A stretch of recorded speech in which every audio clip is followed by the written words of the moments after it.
Hi, I'm Debbie. And I'm Megan. We are real life scientists, and we want to share some sciencey stories that are crazy, sometimes dystopian, but with a Mad-lib twist. You are listening to Ad-libs. I'm a bio-pirate, actually. A mouse on a frog? You can't put a mouse on a frog, can you? Square dancing! Square dancing! Woo! Yeehaw! All right. Hello. How are you? Good. How's everyone's week? I got a pretty interesting story today. You're gonna like it. You provided me some answers to the Mad-libs. Yes, I did. Ahead of time, and we will fill those in as we go along. So let's do this. Okay. We're gonna start off with your out of context quote. And I'm not gonna tell you who it was by. Okay. Quote. I'm ready. We are not going to South America to make money, but to help develop that wonderful and fertile land. Well, I feel like it was already developed and not yours to take, but Okay. Here we go. All right. Not sure what that was about. In 1876, British explorer Sir Henry Wickham smuggled 70,000 seeds out of Brazil and back to England. These seeds, 70,000. These seeds were seeds of a rubber tree that's native to the Amazon. Was he just like there for that purpose, or? Yeah. Okay. I think so. Okay. This was a huge deal because previously Brazil had the majority of the rubber trees and the market cornered. But thanks largely to Wickham's efforts of what some call biopiracy. Biopiracy. I like it, right? Yeah, I do like that a lot. The English and the Dutch would have the rubber monopoly in the beginning of the 1900s. Because they stole all the seeds. They made their own rubber forest. Pretty much. Wow. Yeah. They had taken the smuggled seeds and began a plantation-style planting in places like Sri Lanka and Singapore, which I'm pretty sure belonged to Britain at the time. So, Colonizers. Yeah. Wait, I think I'd like to be a biopirate. A biopirate? Biopirate in my next life. That's what I want. Yeah, that's a type of scientist. Karma gods. Please let me be a biopirate. Can you imagine you're like out with all the pirates and they're like, oh, what do you guys pirate? And you say, I'm a biopirate, actually. So they built the plantations in places like Sri Lanka and Singapore. This all but killed the rubber tree boom in the Amazon. Really? Like the competition? They couldn't keep up with the competition? Okay. Right. This whole chain of events will lead to the main subject what we're covering here today. Okay. Henry Ford was the tycoon behind America's first huge automotive company. By the 1920s, he had made a huge name for himself, and that name was known worldwide already. He was also a man with some really weird ideals, like using his factory floor like model of how he ran things, that he wanted to use it to form entire cities. Oh. In the fashion of his factory, he would build the city? Right. That sounds healthy. Right. So also, and I'd be remiss if I failed to mention that Ford had a proven record of being anti-Semitic and cool. Okay. And this featured prominently in his newspaper that he printed himself. He printed the newspaper himself? Yes. Anti-Semitic. Woo-wee. Factory talk. Anti-Semitic. Pamphlets, huh? Anyways, Ford had produced a Model T and was starting to make hundreds and thousands of them. He had, but these cars would need millions of blank, and it was a part of a car. Oh, and, part of a car. and think I you said Transmission? transmission. But as I'm sure you can imagine now, it would be Tires. I almost said tires. Aw. Yeah, of course, because that's why he wanted to go biopirate all those. And wasn't rubber him. That was trees. England and Dutch. Oh, wait. Okay. Interesting. So I'll explain. Okay. Anyway, however, the rubber monopoly drove up the cost, so he wanted to find a cheap, since the Dutch and the English had the market right now for the rubber. Right. His costs were high for rubber, so they had the monopoly on it. So he wanted to find a cheap source of latex that would allow the Ford Motor Company to produce its own tires and cut those costs. Yeah. All right. So your second ad-lib, but you've already guessed the answer probably by now, but it's, so Ford set out to establish a plantation-style blank tree producing city. Yeah, I said banyan tree because that's my favorite kind of tree. I was like, I don't even know what that is. Okay, banyan, whatever. But it's rubber tree, obviously. Yeah. So he set out to make his own city to produce this. City of rubber trees? No, a rubber tree producing city. Okay. Yep. I'm a little lost. Yep. Okay. Okay. He decided he would name it. I'm sorry. He would name it Fordlandia. No. I swear to God. Wow. That's like... He came up with that in some kind of high or fever dream. I don't know, man. But that's just like narcissism on top of narcissism. Yeah, I was going to say, you can imagine other fascist sounding people. Yeah. Who like don't, I can imagine he's like them, and then like he would get an idea in his mind and everybody else would try to be like gently like, maybe we should come up with another possible name just as an option, and he'd be like, nope, This is it. Fordlandia. Fordlandia. Wow. And this would be in Brazil. Of course, because there are rubber trees there. Right. Okay. This area was where the rubber trees were native. The tree is, and I'm so sorry, I've practicing it 1,000 times. All right, lay it on me. Hevia brasiliensis.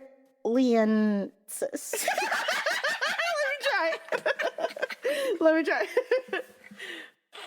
Hevea diolenesis.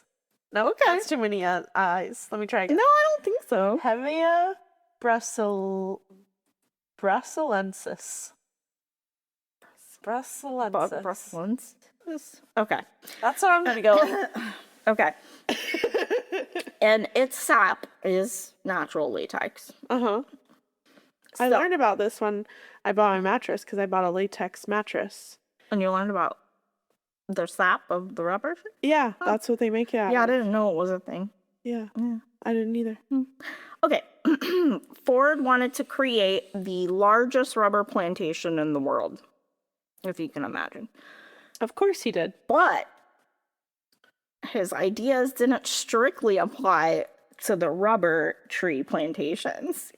He also wanted a tiny piece of America transplanted into the Amazon rainforest.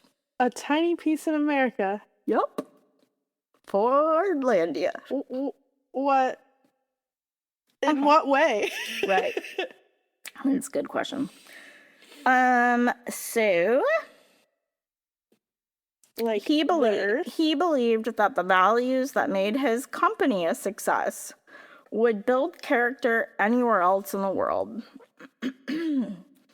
Here's your quote from earlier. Oh no. Ford would say, Oh man. "We are not going to South America to make money, but to help develop that wonderful and fertile land." They really needed him. you know? They really needed They him. really needed him. They did. Yep. They didn't know what to do with all of their bountiful resources. He wasn't trying to make money. He wasn't trying to make money. He was a good guy. Dude. How did Okay. he bring America to Brazil? I'm really curious about that. In 1929, Ford enlisted a Brazilian native named Valeris to survey the Amazon for a suitable location for the huge project. Okay.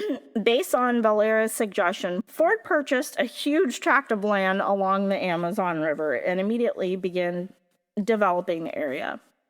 The Brazilian state of Pará wasn't extremely advantageous for Ford. He obtained the rights to commercially operate on 5,625 square mile tract of land on the That's big. on the Tapajos River. Yeah, it is. For And that wasn't all the land that he purchased. That I don't was think just so. the commercial. Right. No, section of it. he has more land. It's he crazy has that he more was land. just able to purchase this huge tract of land. Yep. I know. And I imagine people were doing stuff on that land before he purchased it. So he barely paid anything for the land. Great. So, for like to commercially operate on the 5625, whatever, he paid $125,000. Wow. That was back then money, but that's still an insanely low. Yeah, yeah. that's what I was saying. Like nothing. Then he contracted with the Brazilian government to pay 7% of Fordlandia's profits to the Brazilian government and 2% to the local municipalities after 12 years of operation. Oh, so the first 12 years are free. Yeah. All right. Right. Though the land was initially cheap, Ford did have to spend $2 million on the supplies to build Fordlandia from scratch. If you're curious, that is $37.4 million in today money. Okay. Wow. That's supplies. And that was his own money, presumably. Yeah. Yeah. This is like a wild pet project. I'm sure It is crazy. everyone around him must thought he was Nuts. insane. Yeah. Okay, the site of Fordlandia was chosen on a rise in order to protect it from flooding. All right. But this meant that because it was so far inland, the cargo vessel that was chosen to haul the construction materials couldn't even pass through the shallow, rocky waters of the Tapajos until rainy season.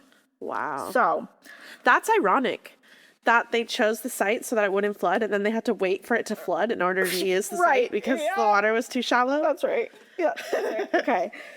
So a crew was assembled at the future site in late 1928, but the materials didn't arrive at Fordlandia until early 1929. Yeah. Wow. That's quite a long time. Yep. A barge toting equipment, a pile driver, tractors, pumps, stump pullers, a locomotive, and prefabricated buildings arrived. As the surrounding area was raised of the vegetation, workers began erecting a rubber processing plant as well. So they're building a whole city. The trees are already there, right? No, they've got to do the trees too. Okay. Yeah. They're building a processing plant. Two. Yeah. Also. The rubber processing. Mhm. Right. Yeah. Okay. Ford's employees from the U.S. were relocated to the site. To attract the employees, Ford paid them good wages. And Fordlandia also boasted a wide range of services, including, and this is nuts, a power plant, a modern hospital, a library, a golf course, a hotel, and rows of white clapboard houses with wicker patio furniture. My favorite thing in that list is the golf The course. golf course, The right? golf course I is know. that shit. And you know, in my mind, I can't help but picture a mini golf course. Yes, it's definitely miniature golf. It's gotta be, right? I feel like this whole entire endeavor is like some kind of dick measuring contest for this guy. I know. I don't Like, It's insane, right? Yeah. This is insane, right? yeah. Okay, right. I thought. All right, so Okay. wow, the amount of things that he's shipped over here to do this Yes. is mind-boggling. Okay, then businesses like tailors, bakeries, butcher shops, restaurants, and shoemakers all opened as well. And Gotta have Model T shoemakers. Fords also frequented the neatly paved streets. Of course they did. Isn't that nice? Outside of the residential area, long rows of saplings were planted. And this is your next Mad Libs is coming up here. All right. In an interesting decision, Ford chose not to employ any blank in the development of rubber tree fields. What was the category? Scientists, like type of scientists. Oh. Science profession. I think maybe he would need organic chemists. That's what I said. Yeah, I guess it could be. I mean, but it's kind of worse though. It's botanists. Didn't hire any. He didn't have any botanists He has no botanists. to make his rubber tree farm. Right. I don't think that was very This intelligent. is gonna sound pretty familiar. A lot of this stuff you're gonna be like, "Wow, is this today's news or yesterday's?" I don't know who you're talking about, Debbie. Okay. He chose not to employ any botanists in developing. Ford liked to more rely on the company's engineers. Okay. Yeah. Well, it's like engineers do get shit done because they're not concerned with the science they're not behind whatever botanists. works. Yeah, but that's what I was gonna say. Like, I don't know if they'll like figure it out like engineers do. If it's trees, like No. you need to know about trees. They could probably help botanists produce, build this field, but they're not botanists. Right. Okay. So, having no prior knowledge of rubber raising, the engineers made their best guess and planted about 200 trees per acre. Okay. Mad Lib coming up. Yet there were only about blank wild rubber trees per acre in the Amazon jungle. I gave you a number less than 10, and you said 4. Wait, let me see if I think it's right. You said this is a number per what amount of acres? It is they planted 200 trees per acre, yet there were only about blank wild rubber trees per acre in the Amazon jungle. And I said 4. I think it's less than 10. Huh. Yeah. Okay. I think it's gonna be closer to 10.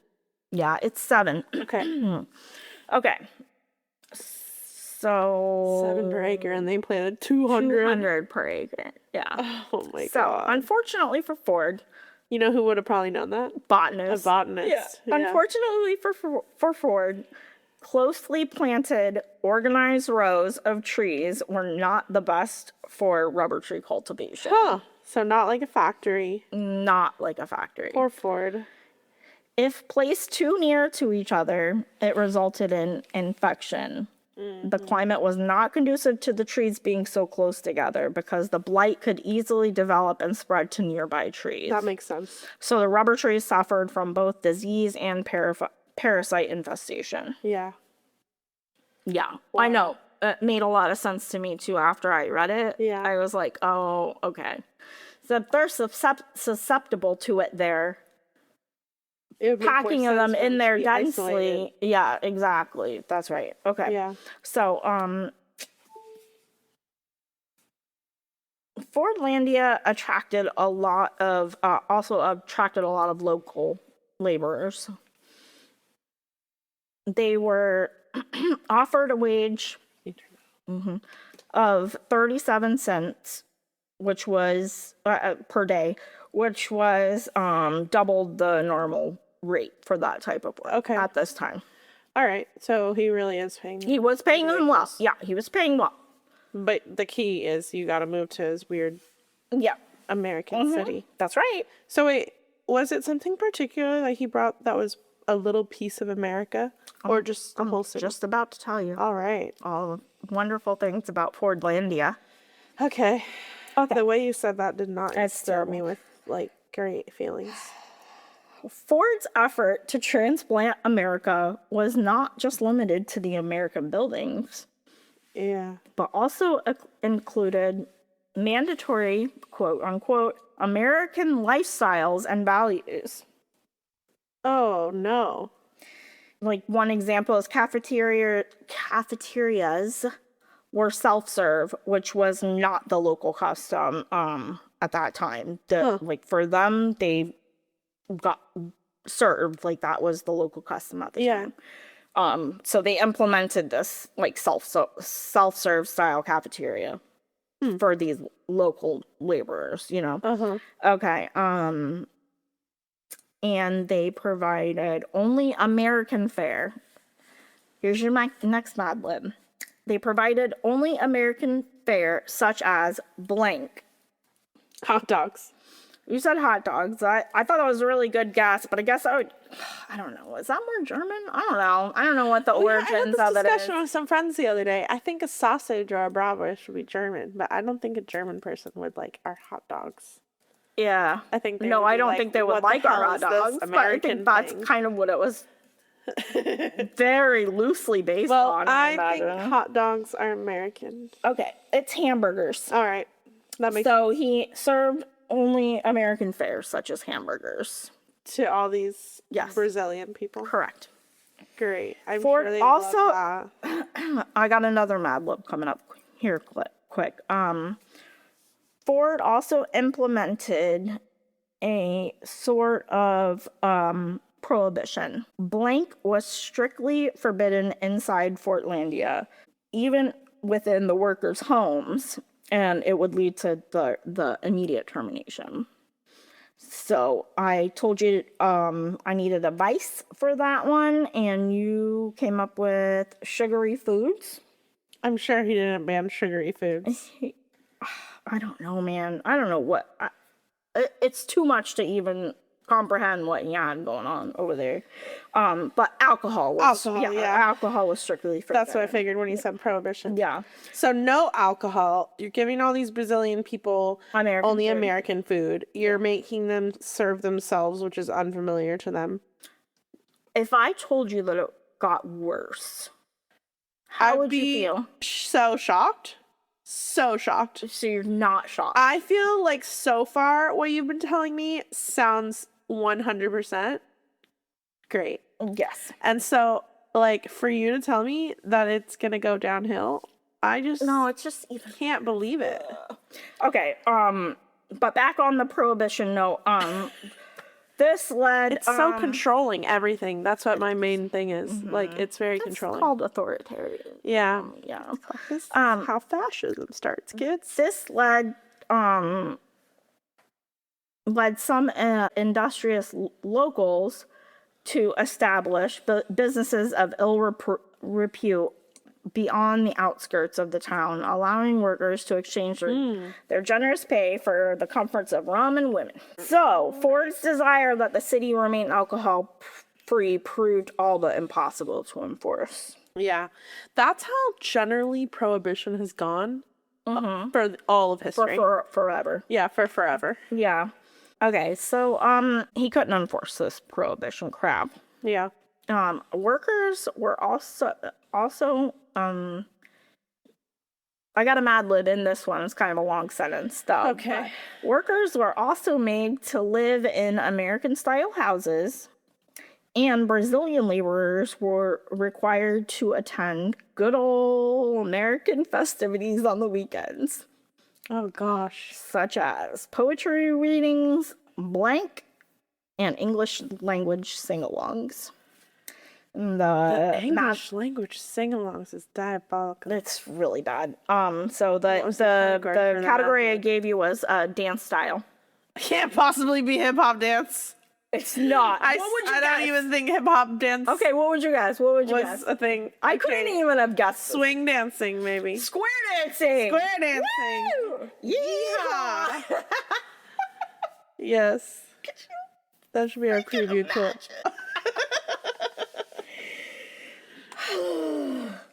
Wow. Yeah. The I can't, like, the locals must have been so mind blown. just appreciative of American culture. That's what. When they saw square dancing, They that were was like, probably we're what in the sold right them. place. Yeah, for No, sure. I can't imagine they'd go home and with all their money that they were making and be like, these crazy people. They have to live there. You're right. They can't go home. You're so They gotta live in these This American is houses. crazy. Yeah. Okay. So, the regimented work style of the American staff was also jarring and foreign to the indigenous and Amazonians. Yeah. Fordlandia installed a whistle to synchronize workers' shifts, their hours, breaks, and other proceedings. Yeah. Ad-lib coming up, which was so loud it could reportedly be heard up to blank miles away.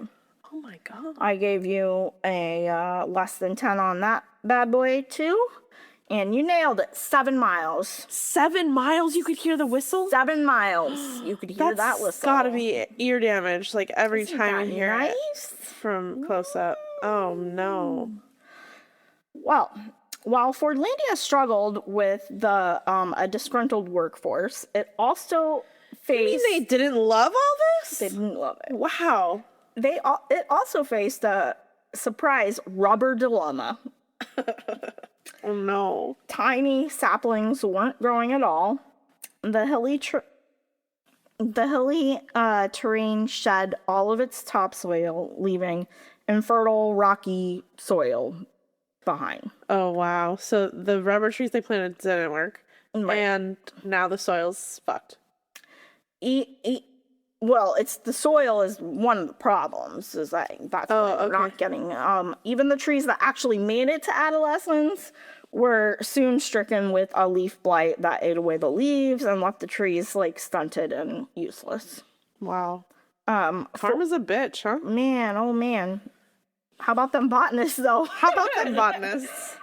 Ford's managers attempted to battle the fungus, yet were not armed with the necessary knowledge of horticulture. Of course they weren't. And They're engineers. And their efforts proved futile. Okay.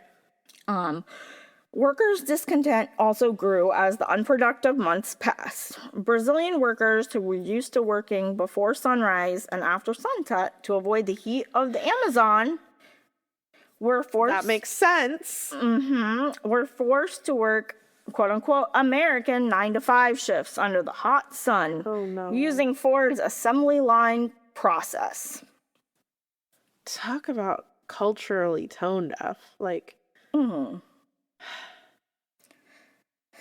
Okay, malaria became a serious problem due to the hilly terrain's tendency to pull water and just provided the perfect breeding ground for mosquitoes. And Yeah, and then everybody's out there getting all bit up. yes, it's there's so many things going wrong here. There's so many things going wrong. So having suffered one too many episodes of illness, indigestion, and degradation, the laborers turned to violence on December 20th, 1930. In the Workers' Cafe, where skilled workers were separated from manual laborers, an argument between Supervisor Kaj Ostenfeld and Manuel Catano, a brick mason working at the city, quickly escalated. All right. Workers rallied behind Catano, vandalizing the city, destroying generators, Nice. equipment, and even the homes. Revolt. And the Brazilian workers revolted against Ford's men. Fordlandia's management fled swiftly to their homes or into the woods, and some of them even being chased by machete-wielding workers. Wow. One group of managers even scrambled to the docks and boarded the boats that were there, which then moved them to the center of the river out of reach of the escalating riots. Isn't that nice? Yeah. Yeah. But good news is Ford called up a friend for a favor. A friend. Yeah, and the Brazilian military arrived 3 days later. He has a friend in the Brazilian military, I guess so. and the Brazilian military fought with Ford against their own people. They showed up, but luckily by this point the rioters had almost spent all their anger. But Windows, The Brazilian army was going to fight against the yes, Brazilian they workers. were there to calm the riot. Okay. Yes, right. Wow, you weren't joking about how it could be today's news, or Right.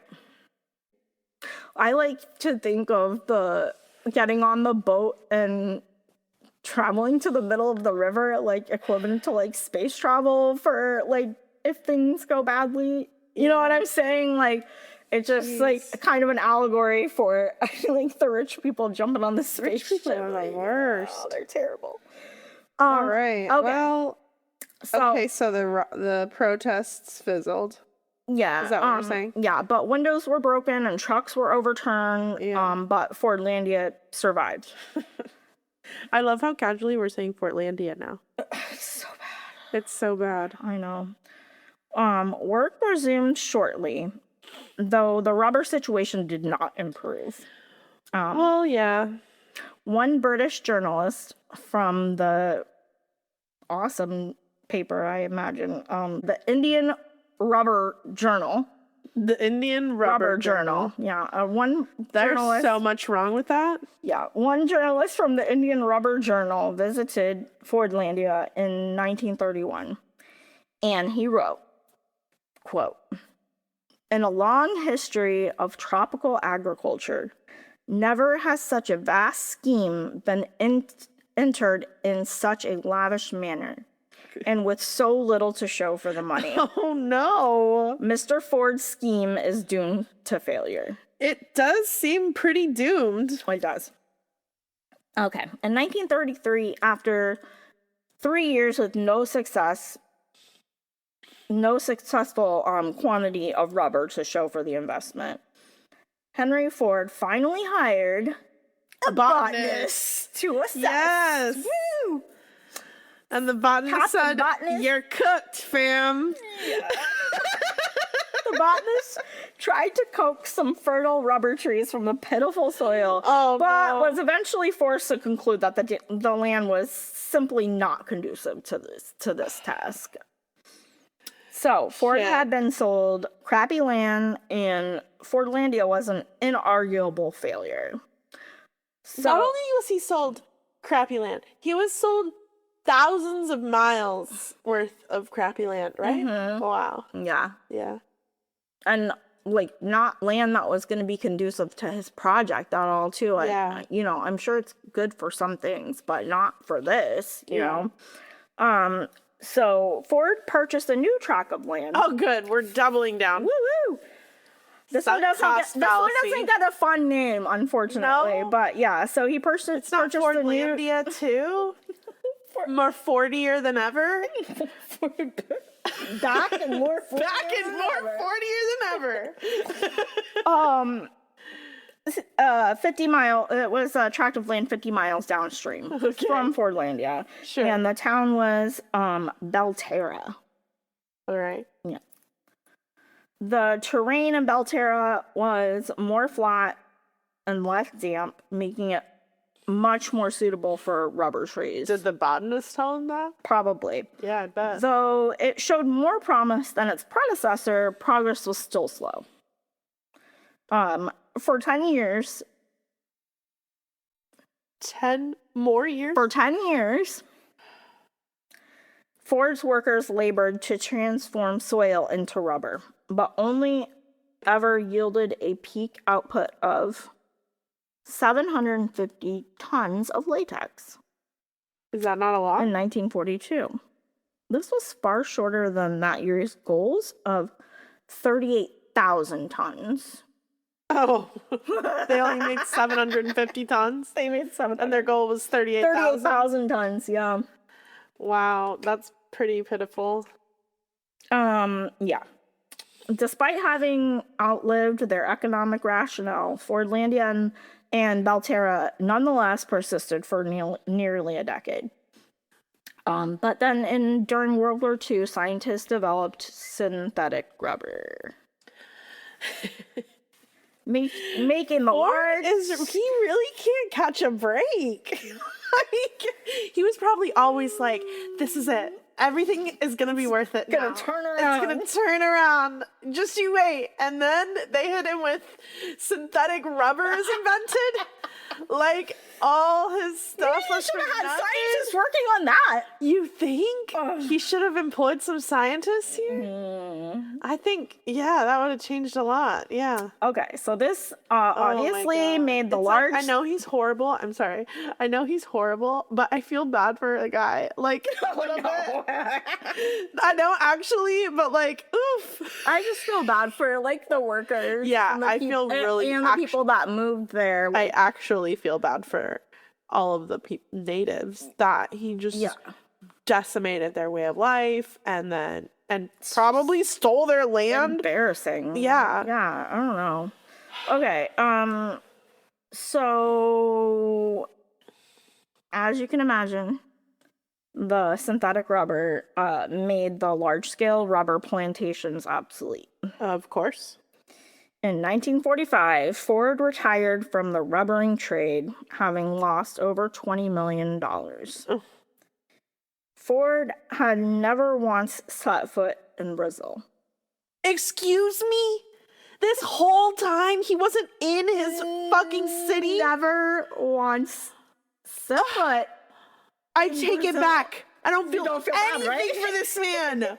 Holy shit. What a fucking twist, Debbie. I This know. whole time That's why I I thought saved he that was for like last. there in the city doing all this stuff and like parading himself around in Portlandia. No. What? It wasn't there. Oh my God. That's bananas. Yeah. God. This pitiful press release. A company press release announced the abandonment of Belterra with a bland statement, quote unquote. Our war experience has taught us that synthetic rubber is superior to natural rubber for certain of our products. No mention of their Thank abject you. failure. Thank you. Yeah, okay. Cool. In 1945, Ford sold both his rubber plantations back to Brazil for just $250,000. So Fortlandia's death was a quiet one.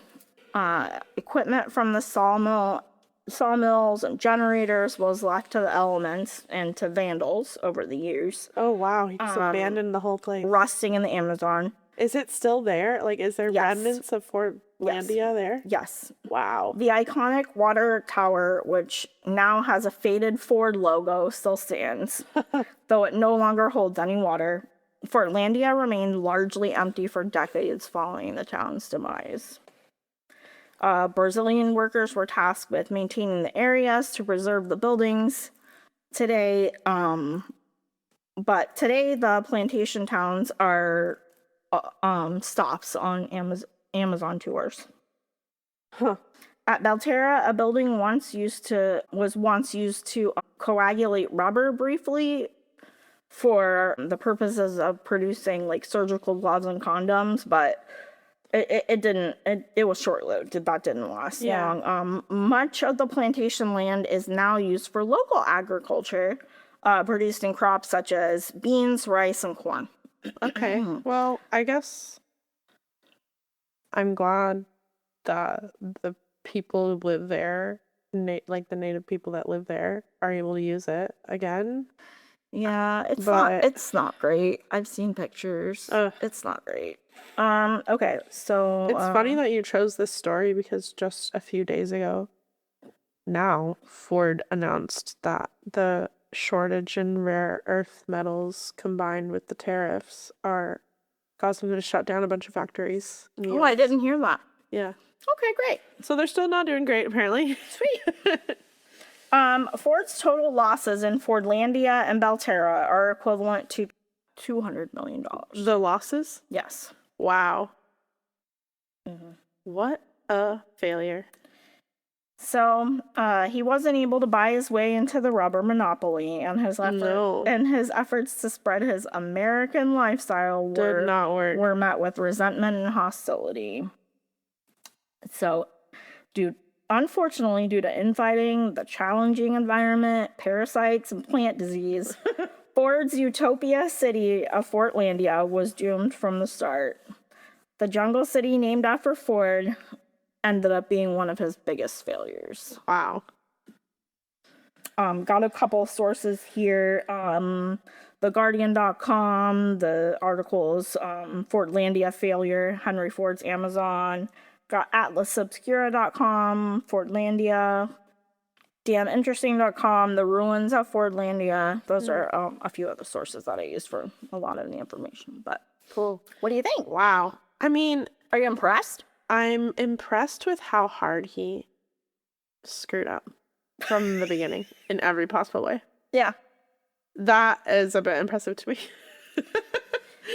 Well, like, I feel like there's always this, like, you said something about being a narcissist earlier, and that is exactly what I think. I think he was so confident in everything that he's doing, he didn't even find one little bit of need to ask for help. ask for basically. help. Yeah. Follow anyone else's guidance. Change the path he was on, the way he was doing things. Not at all. I mean, not hiring scientists to build your fucking A plantation of Plantation. crops? crops. Yeah. is Yeah. So, short-sighted. I feel like the prevalence for this, people thinking that rich people are really smart because Yeah. they're rich, it is just Nothing so in prevalent. this story. I was like, oh, he's a smart guy. He's rich, so he's smart. Yeah. Like that, obviously he's not. And Like, I think that alienating all of the native workers there, the native laborers, was also a really key part of his failure. yeah. Because they have knowledge of that land that he did not utilize or care about or respect or value at all. Right. And that, I think, contributed a lot. And especially trying to make them all, like, conform to whatever he decided were the ideals for his junk town. And I didn't include it in here. There's a ton of details and everything, Yeah. and I couldn't include everything. But like one aspect too was like the local laborers had like their own part, and like people from America had their own little city. Yeah. So it was all It was segregated. called like something Americana. Yeah, it was segregated, and the American. When you breed animosity between parts of your workforce and parts of your society, like, it's never going to have a successful outcome, because everybody has to be valued and appreciated and listened to for any successful, like, endeavor. Like, he was trying to have a whole city like that, like, and So like there's so much wrong with just it. one of the differences between like the local laborers and the American town or whatever was like running water. wow, that's Yeah. disgusting of him. Wow. Yeah. Yep. Well, I'm glad he failed, but it sucks that he destroyed so much. This story is just so crazy Yeah. to me. Yeah. It's just nuts. I was just like reading like what? Wow. Wait, what? Wait, square dancing? It's like, God. All right. Well, Right. now that we've heard what you've been down the rabbit hole about, Yep. you want to hear what I've been down the rabbit hole about this week? Megan, what's your rabbit hole?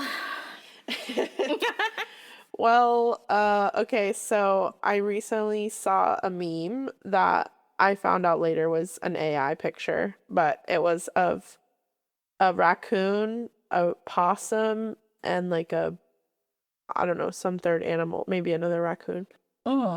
all three of them riding on 3 alligators. Okay. And I was like, oh my God, I can't believe these animals are riding alligators.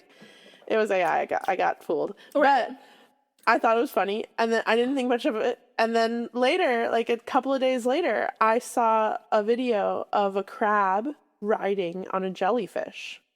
So I was like, is it real? Because I got tricked by the AI before. And I found that it is real. That video was real. Yeah. And in fact, that's pretty common for crabs to ride jellyfish around and other animals too, like shrimp.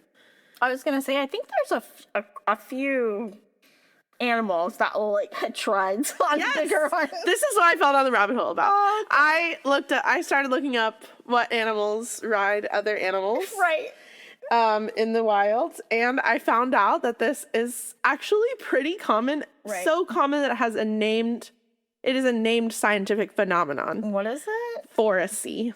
Phoresy. Okay. Is the act of, in a non-parasitic way, one animal riding on another animal in a non-parasitic way. Yeah. Right. Could be mutually Not beneficial. taking something from the host. Right. Yeah. Right. Okay. So I found all kinds of really interesting examples of it. And I'll tell you about a few. And then I have a list, and I want you to try to guess which ones are real examples and which ones are made up. Okay. All right. Okay. Okay, so one example I thought was really interesting was leafcutter ants.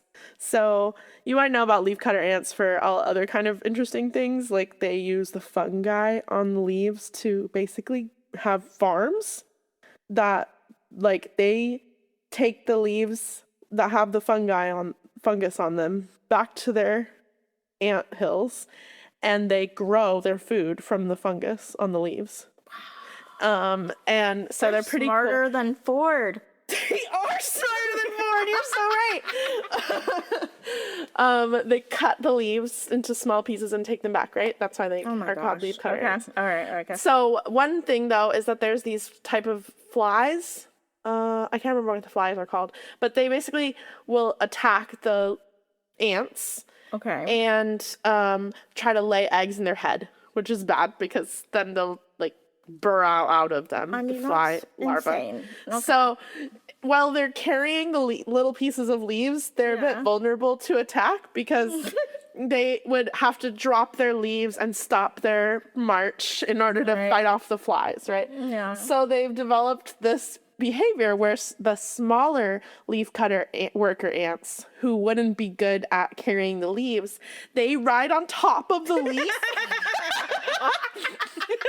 and fight the flies. Literally. Oh my god. And I thought that was really cute. Hey, I love that. Yeah. I love little karate ants. Yes. Yes. Sometimes it's a little bit difficult to tell if it's technically phoresy, which has to be non-parasitic, versus a parasitic behavior. Yeah. Like, for example, there's a type of bird called an ox pecker. Okay. And it will ride on an ox. Okay. And like eat the... Like stuff in their fur or whatever. Yeah. I think I've seen, And catch bugs while it's moving around, right? But it will also peck the wounds on the ox and drink its blood. So it's a little bit parasitic. So we've even found evidence that this behavior has been happening in animals, especially in insects, for millions of years. Like we've found fossilized in amber an example of mites riding on a spider. And they dated that fossil to be 50 million years old. Wow. Wow. So, yeah, that's pretty crazy.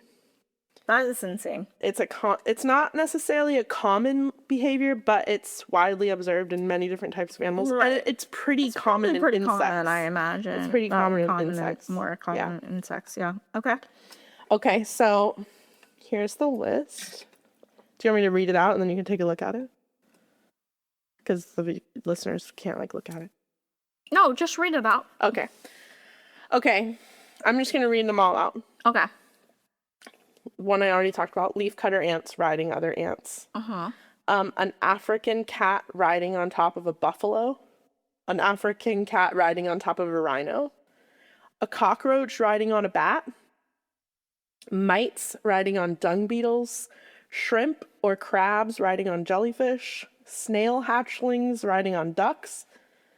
Baby possums riding on mama possums. Lemurs, mice, ducks, and chickens riding on capybaras. What? Capybaras riding on crocodiles. Small goats, cats, or dogs riding on horses. Goats riding on tortoises. Mouse riding on a frog. Frogs riding on water buffalo. Dolphins riding on whale. Suckerfish riding on a stingray. Capybara riding on a crocodile. And egrets riding on elephants. So, which of these do you think are fake? How many are fake? A few? Okay, I'm gonna tell you the ones that I think are pretty fake sounding. Okay, you tell me. I'll tell you if you got any right. The African cat on the top of a buffalo. Okay, so you think that one's wrong? Do you know why I think that? Why? Because I don't think there's buffalo in Africa. And I would think, I mean, I don't know, but I could be wrong. I would more likely believe that they're riding on rhinos, which Okay. is still silly. Still very silly. What else do you think is fake?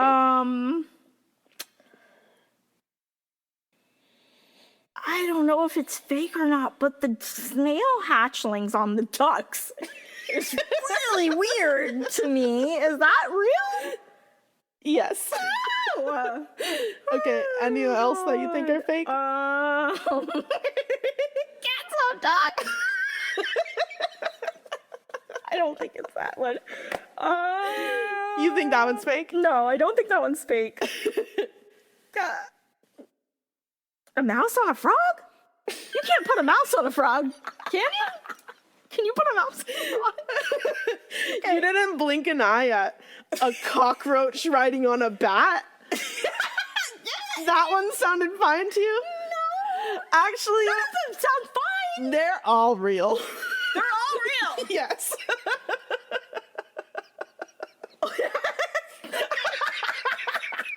Well, thank you. Thanks for that. The cockroach is crazy. They could not figure out this cockroach because it's a specific one. It's not like all cockroaches are riding on all bats. It's a specific cockroach in this particular cave. And they were studying it and they realized that it was eating a type of bug or like material in the cave walls or something that is only at the top. And the cockroach cannot fly. Right. And they were baffled about how were they eating it. They had all these theories and like how maybe it was falling or maybe they were, maybe it was growing in a certain place that they didn't realize it was. Right. And they finally observed the cockroach flying on a bat to eat it. I mean, this is just silly. And the wild cat, It's like a cartoon. the wild cat in Africa, it's one particular type of cat as well. Okay. I didn't Just remember any one of the cat names. that particularly It's a likes particular hitchhiking. species of small African cat Hitchhiker that cats. seems to solely be joyriding these animals. There doesn't seem to be any reason for them to do it. They're not hunting while they do it. Like, they are just zooming. Same with the dolphins riding the whales. It seems to be playful. Okay, that one I wasn't quite sure if that was true either. But I thought, Easy. okay, it's more likely than a lot of the other Some ones. of the like birds riding on different animals, they use it as like a vantage point.